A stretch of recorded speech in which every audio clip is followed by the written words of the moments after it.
We're now going to move on to Prime Minister's questions.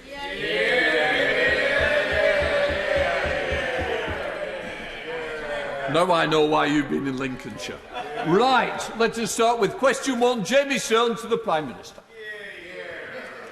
Number 1, Mr. Speaker.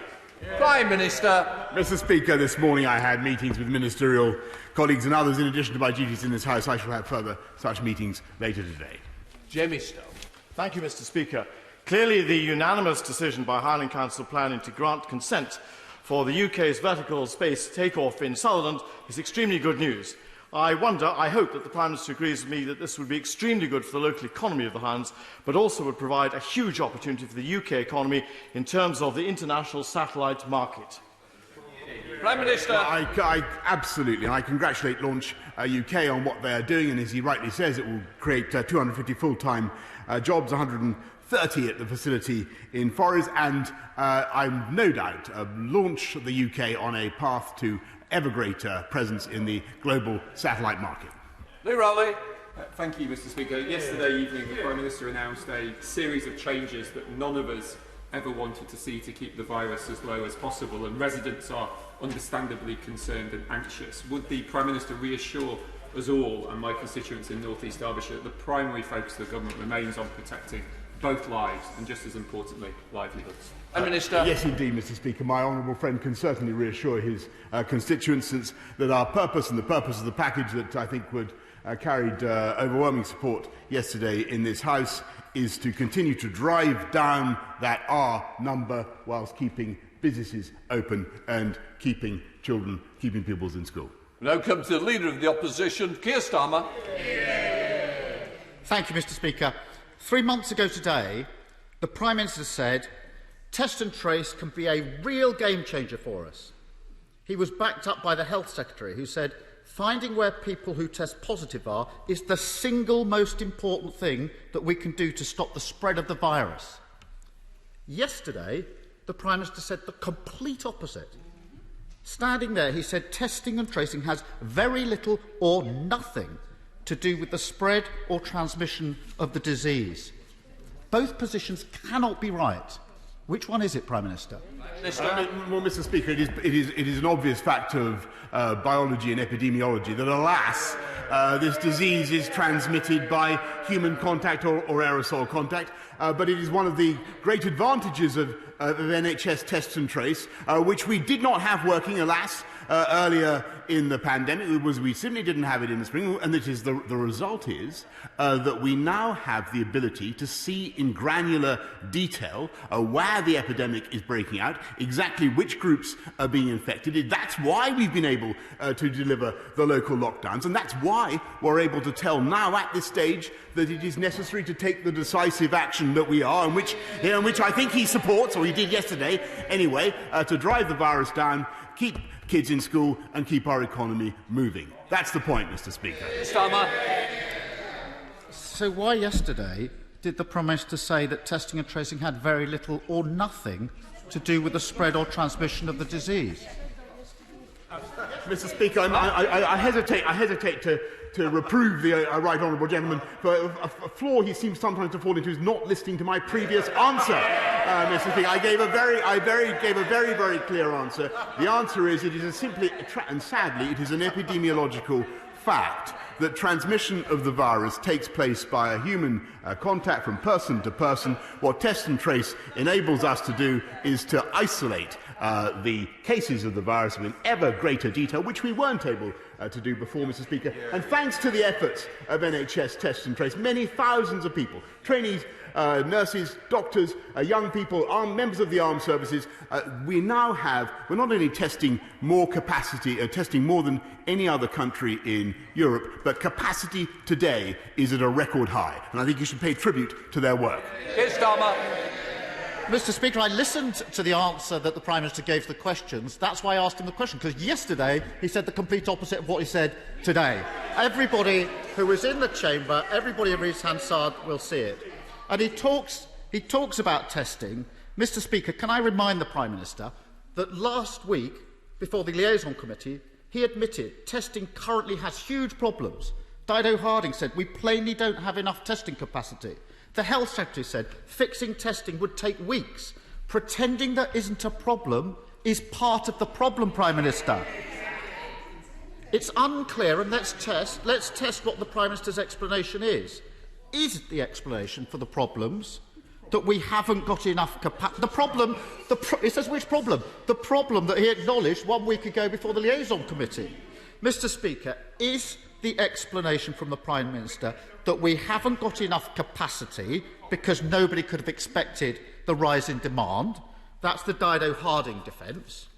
Or is it we've got all the capacity we need, it's just that people are being unreasonable in asking for tests? That's the Hancock defence. So which is it?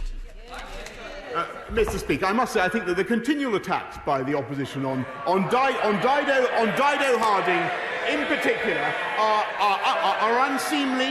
unseemly and unjustified. And I think that her teams have done an outstanding job in recruiting people from a standing start. This is not for a moment to deny the anxiety of those who want tests, which I readily accept. Of course, we would love to have much more testing instantly, and it is thanks to the efforts of NHS Test and Trace that we are not only at a record high today, testing more people than any other European country, but to get to the point that he raised, Mr. Speaker, we're going to go up to 500,000 tests by the end of October. That is the work of Dido Harding and her team, and I think actually, again, what we want to hear, and what I frankly want to hear, is more of the spirit of togetherness that we had yesterday, Mr. Speaker, because this is an opportunity to support NHS Test and Trace. This is an opportunity to get behind that scheme, to encourage people to believe in it and in its efficacy. Instead, he constantly knocks it from the sidelines, Mr. Speaker. And this, oh, sorry, I think the whip. I'll just say to the whip, there's a little bit of rowdiness coming from here, also from your good self, which I normally never have from you, and we're having a little bit from this side. I want to be able to hear the Prime Minister. When I can't hear the Prime Minister, I do worry about the people who are watching proceedings. If we have further comment, please do so. Speak to me afterwards. Right, where are we up to? Keir Starmer. Mr. Speaker, the Prime Minister knows my complaint is not with the NHS, it's with the government. My wife works for the NHS. My mother worked for the NHS. My sister works for the NHS. So I'm not going to take lectures from the Prime Minister on supporting the NHS. The Prime Minister says we've got capacity, goes on and on about capacity. Let's test that. 3 weeks ago, millions of children went back to school. That's a good thing. Then the inevitable happened. Kids get coughs, bugs, flu. That's what happens. It's in the job description. But there's no effective system in place to deal with it. Many can't get tests quickly. Schools are allocated only 10 tests. Many wait days for the results. The outcome is obvious. Child and siblings off school, mum, dad or carer off work, and in some cases all year groups off school. How on earth did we get into this mess? Prime Minister. Come on, Mr. Speaker. He knows perfectly well that, and he'll have read the advice from the 4 chief medical officers that there's an exceptionally small risk to children of primary and secondary school age from this disease. He knows that children have a significantly lower rate of infection. That's all in the letter that they've published today. But he also knows that we are doing our level best to get every child a test who has symptoms, and further, that thanks to the efforts of teachers in this country, of parents, pupils, 99.9% of our schools are now back. And in spite of all his attempts, I may say, throughout the summer, to sow doubt on the idea that schools were safe. The people of this country had more common sense, Mr. Speaker. Keir Starmer. Such a poor defence. That's such a poor defence. The point isn't whether the children have got COVID. It's that they've got COVID symptoms, and then they're off school. The government's own department shows that 1 in 8 children are off school this week. That disrupts their education. Whether it's COVID symptoms or other symptoms is nothing to the point. If the Prime Minister doesn't see that, he's really out of touch with families and what they're going through in schooling day in, day out in the last few weeks. The reality is, losing control of testing is a major reason why the Prime Minister is losing control of this virus. As a result, he's phasing in health measures, restrictions which we do support. But at the same time, he's phasing out economic support. Health measures and economic measures are now dangerously out of sync. Let me quote the Director General of the CBI. There can be no avoiding the crushing blow new measures will bring for thousands of firms. It's vital, she says, that all announcements of restrictions go hand in hand with clarity on the business support to protect jobs. Why wasn't that announced yesterday?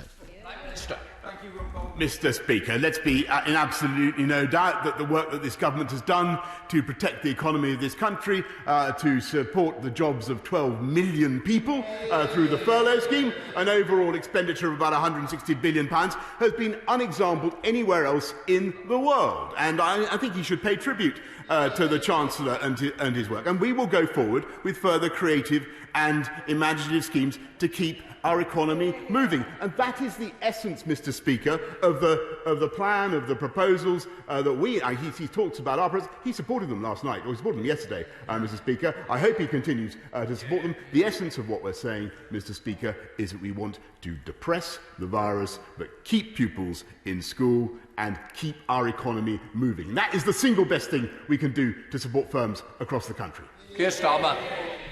Mr. Speaker, I'm not asking about the support that was being put in place in the past. We support that. I'm asking about the support that's needed now, particularly in light of the restrictions announced yesterday. Mr. Speaker, this is not theoretical. Yesterday, 6,000 jobs were lost at Whitbread, one of the major employers in the hospitality sector. The CBI, the TUC and trade unions, the Federation of Small Businesses, the British Chamber of Commerce, the Governor of the Bank of England, they're all calling on the Prime Minister to stop and rethink. Support the businesses affected. Don't withdraw furlough. We've been saying it for months. When is the Prime Minister finally going to act? Well, Mr. Speaker, these are indeed tough times, and I have no doubt that many businesses, many employees are feeling a great deal of anxiety and uncertainty, and we will do our level best to protect them throughout this period.